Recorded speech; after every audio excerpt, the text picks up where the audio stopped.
Dans le petit village de Belle-Roche, niché entre les collines verdoyantes et la forêt mystérieuse, vivait une fillette de 10 ans nommée Léa. Elle avait des cheveux bouclés couleur châtaigne et des yeux vifs qui brillaient de curiosité. Léa adorait les énigmes, les devinettes et tout ce qui sortait de l'ordinaire. Mais ce qui allait lui arriver un matin d'automne dépasserait tout ce qu'elle avait pu imaginer. Ce matin-là, Léa se réveilla avec un sentiment étrange. Elle avait fait un rêve extraordinaire, si vivide qu'elle pouvait encore sentir l'odeur de la terre humide et entendre le murmure du vent dans les feuilles. Dans ce rêve, elle se trouvait devant un vieux chêne au cœur de la forêt.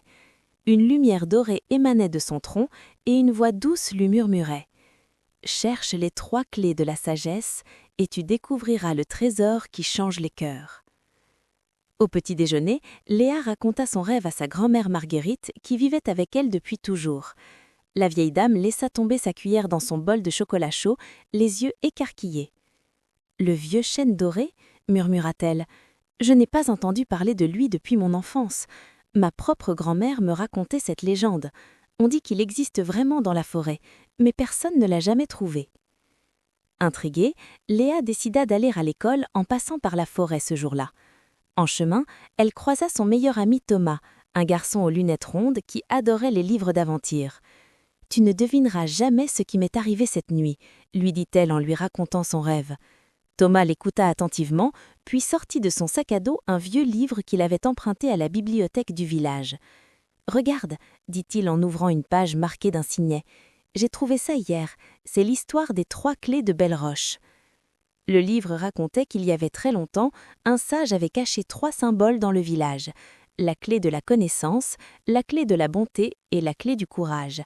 Celui qui les trouverait toutes les 3 découvrirait un trésor capable d'apporter le bonheur à toute la communauté.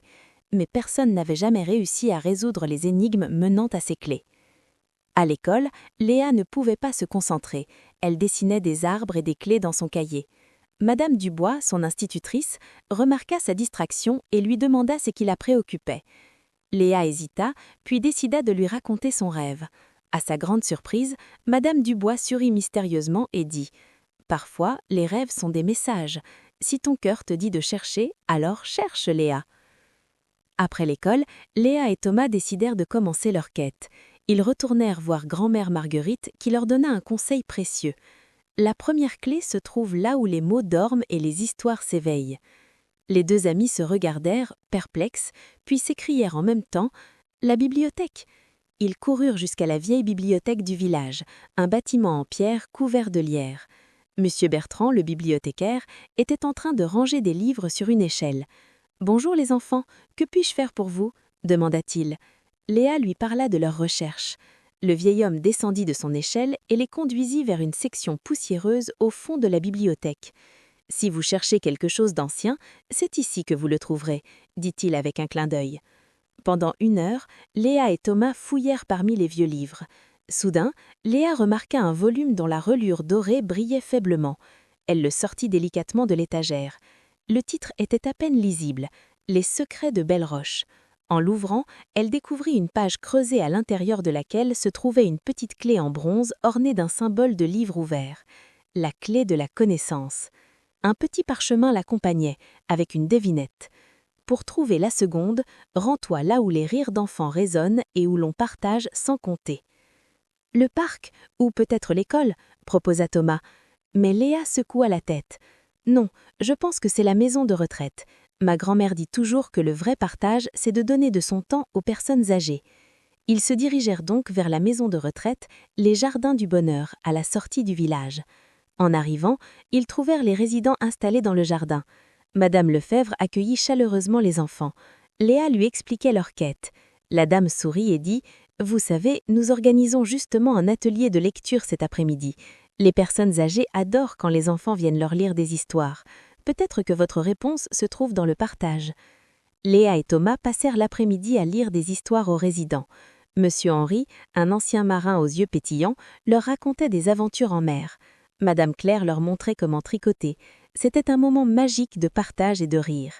Alors que le soleil se déclinait déjà, Monsieur Henri appela Léa et lui tendit une petite boîte. « J'ai gardé ceci toute ma vie en attendant qu'un enfant au cœur généreux vienne la chercher, dit-il. À l'intérieur se trouvait la deuxième clé, en argent cette fois, ornée d'un cœur, la clé de la bonté. Un nouveau message était attaché. La dernière clé t'attend là où tu as le plus peur d'aller, car le courage naît de l'obscurité vaincue. Léa frissonna. Elle savait exactement où cela menait, la forêt dense, celle dont tous les enfants du village avaient peur à cause des légendes de créatures étranges. Le lendemain était samedi. Léa et Thomas, armés de courage et accompagnés de grand-mère Marguerite qui insista de venir, s'aventurèrent dans la forêt.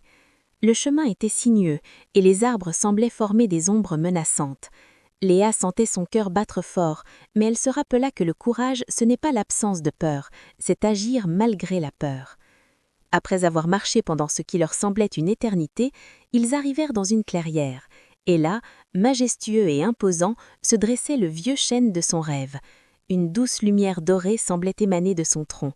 Et à sa base, ils découvrirent une petite cavité dans laquelle brillait la troisième clé, en or, ornée d'un lion, la clé du courage. Mais ce n'était pas tout. À côté des 3 clés réunies, un coffret ancien apparut, comme par magie. Léa l'ouvrit avec les 3 clés.